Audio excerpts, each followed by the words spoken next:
Just want to stand in solidarity with them. So most of you have probably already heard that the tar sands is the most environmentally destructive project in human history. And I just want to give just some quick background on the scale and the scope of that. So if only the existing leases, so the current land that the oil companies already own, is exploited and mined, and that's with no additional expansion, none of the expansion that's being talked about right now, we will already lose an area of pristine boreal forest the size of the state of Maine. Nowhere else on the planet are we talking about strip mining an area the size of the state of Maine.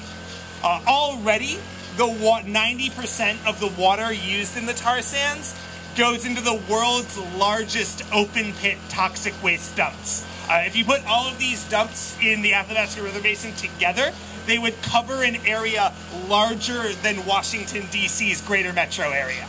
You can actually, if you go to Google Earth and you zoom in on Alberta, you can see these toxic waste pits from outer space. And it's not just in Canada, but refineries like this one, and there are 5 refineries in Washington that take tar sands, almost 40 refineries across the United States that are currently taking some percentage of their input from the tar sands, are putting U.S. communities at risk every day. Tar sands is coming into the U.S. by pipeline, by tanker, and by train, and here at this refinery it comes in all of those ways. Heather said some really excellent things about the risk that that puts to our waterways, and just to kind of highlight the unique nature of tar sands, a couple of years ago, about 2 years ago in Kalamazoo, Michigan, a pipeline to a Michigan refinery called Silvertip leaked only about 1,000 gallons of tar sands oil into the Kalamazoo River. 2 years later, people still are not able to return to their homes around the Kalamazoo River. Oil still sits at the bottom of the Kalamazoo River, and the EPA and Enbridge, the company that owns that pipeline and that wants to build a pipeline through the Great Bear Rainforest, has said this may be our first permanent oil spill that will never be cleaned up in the river because they cannot figure out how to get heavy tar sands oil off of a riverbed. So that's what we're dealing with when we're talking about these 300 to 360 tankers coming into Puget Sound from Kinder Morgan's pipeline going to Vancouver and Burnaby. Already, Washington state officials have been quoted in a few news outlets here in the Seattle and North Washington region saying that there is no plan in Washington in how to deal with the tar sands oil spill given the unique heavy nature of tar sands. So some pretty strong reasons to be worried. And in addition to the threats to our waterways, the threats from pipelines, the threats from trains, the local communities that live in the toxic shadow of these refineries are already feeling the impacts of tar sands. So as Tarla pointed out, tar sands are more toxic than regular oil.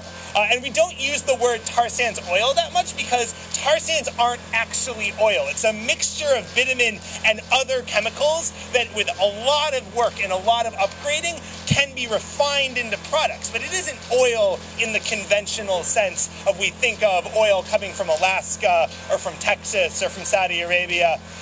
So tar sands that is refined in these refineries, this one right here, produces more asthma-causing sulfur dioxide and other pollution and more heavy metals that cause developmental disabilities than conventional oil. So refineries like this one are more toxic and more polluting to the local community. And that's putting those chemicals into a community that the EPA already says has a higher rate of cancers and a higher rate of respiratory illness than the population at large. So basically, taking tar sands makes a bad situation even worse.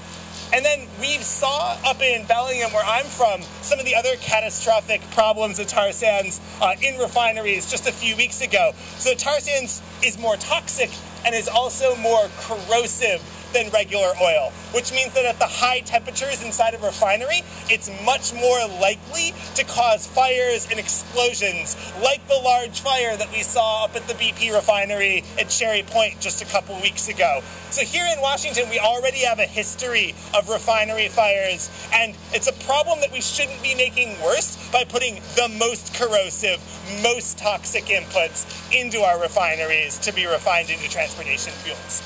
Oh, there's some really good news. We've been leading a campaign for the last 3 years to convince some of the biggest companies in America to pressure refineries to drop tar sands fuel. Basically, end of the day, we can't allow more tar sands to come into refineries in the Northwest. And what we believe is that the best way to stop that is to get people to stop buying tar sands fuel.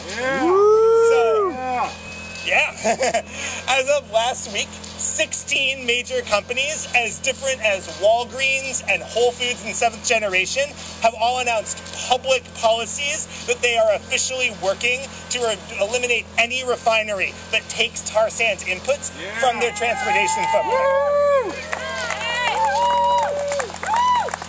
And there's a couple people from Bellingham here. So you guys might know that in 2010, the city of Bellingham unanimously passed two resolutions, one of which adopting one of those policies, that it will work to do everything in its power to get tar sands out of the city's fleet, but that also it opposes the refining of tar sands, and it's going to work politically to try and oppose tar sands in Washington state.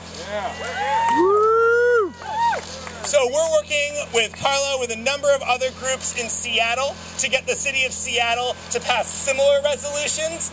Last night, the city of Vancouver almost unanimously passed a resolution opposing the Kinder Morgan pipeline expansion that would bring those 300 to 360 tankers to Washington state. And actually what they did is really cool.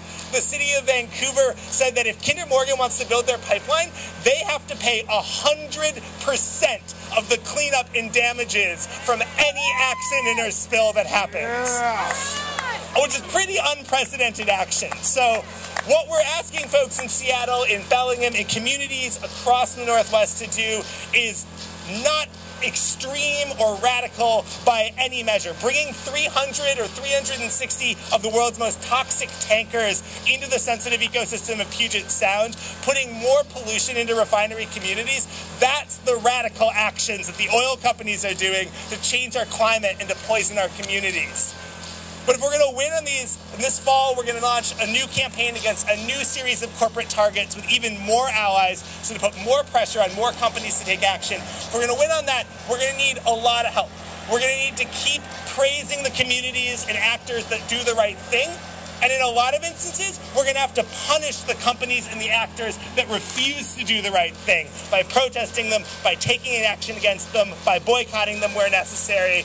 So I hope everybody is signing the refinery petition that Olivia is circulating. But that's a petition to the EPA and the Obama administration, asking them to take action against tar sands refineries.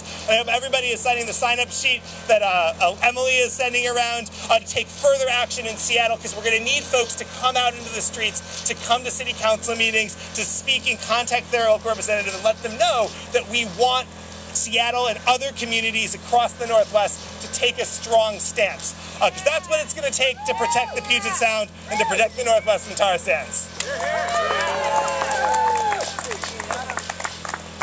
What's your beef, man? Because like these pipelines and tankers, they're all just as safe as like Japanese nuclear reactors. What's the problem? Nothing could go wrong. We've already seen a number of pipeline accidents. So we saw the spill in Kalamazoo 2 years ago. Last year we saw a spill up in Montana in the Yellowstone River of about 1,000 gallons of what the company isn't even telling us yet, almost a year later, whether what spilled was or was not tar sands. So just to give you a level of the secrecy around some of these pipelines. And then, if you're familiar with the Keystone XL fight, the first Keystone pipeline that goes to Midwest refineries spilled 12 times in its first year in operation. The Enbridge, the company that wants to build a pipeline through the Great Bear Rainforest, the last and largest remaining intact temperate rainforest in North America, they want to put a tar sands pipeline right through the middle of it. That company has one of the worst safety and spill records of any pipeline company in North America. So what we're really looking at is just completely ridiculous that our politicians on both sides of the border are even considering letting these things go through.